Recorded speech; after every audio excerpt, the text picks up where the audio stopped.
Founded in 1994, IndyCar serves as the sanctioning body for the Verizon IndyCar Series. IndyCar, formerly called Indy Racing League, or IRL, raced for the first time in 1996 after splitting with CART and USAC. The split, which nearly ruined the Indianapolis 500, was a result of disagreements between USAC, the sanctioning body, and Indianapolis Motor Speedway owner Tony George. In 2011, IRL rebranded to its current name, IndyCar. IndyCar got its name from the abbreviation of the city of Indianapolis, which is where its biggest race, the Indianapolis 500, is run every year. Likewise, IndyCar is headquartered right here in Indianapolis, just across 16th Street from the Speedway.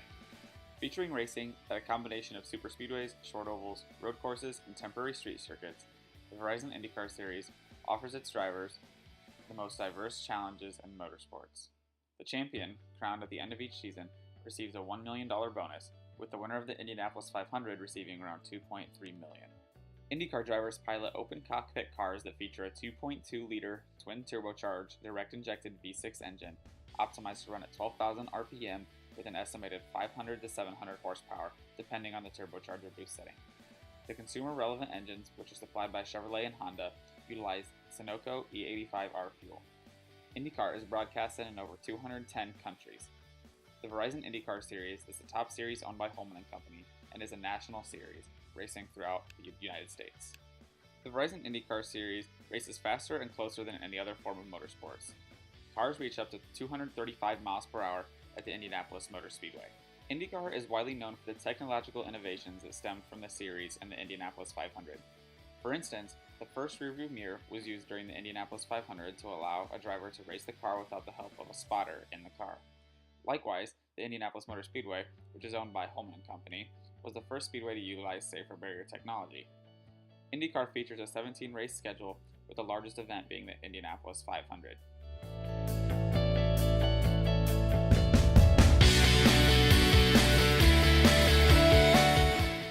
IndyCar holds many strengths in the racing and sport industry.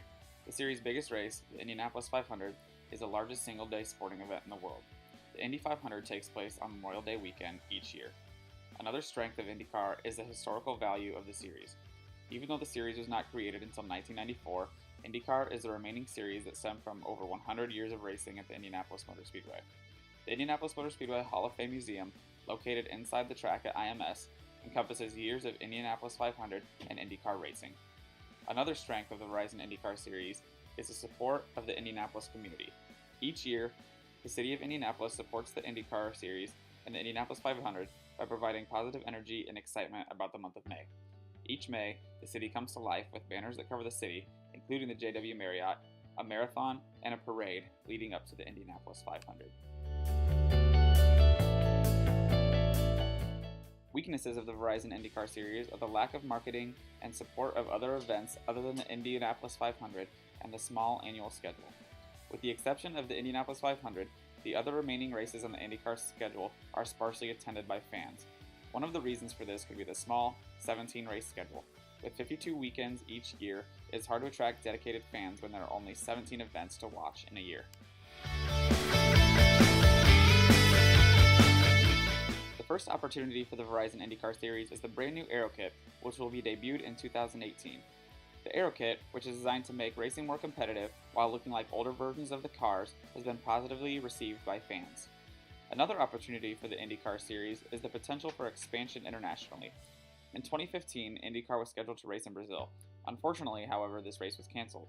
If the IndyCar Series can expand internationally and race in other countries other than the United States, the series will gain new international fans.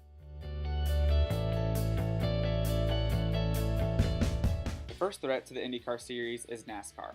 NASCAR took the reins as the most popular form of motorsport in the United States in the mid-90s during the IRL-USAC split, and the sport has consistently beat IndyCar in viewership and attendance ever since. Another threat to the IndyCar Series is the new racing series that are being formed, such as Red Bull Air Racing and Drone Racing. These expanding series are competing with IndyCar Series for fans and thus revenue. Another threat to the Verizon IndyCar Series is sustainability and eco-friendliness in society. With recycling, carbon emissions, and pollution becoming more and more important to Americans, motorsports are put under a microscope when it comes to the emissions and pollutions produced by race cars. Fortunately, however, IndyCar is taking measures such as recycling initiatives and burning E85 in race cars to offset these emissions.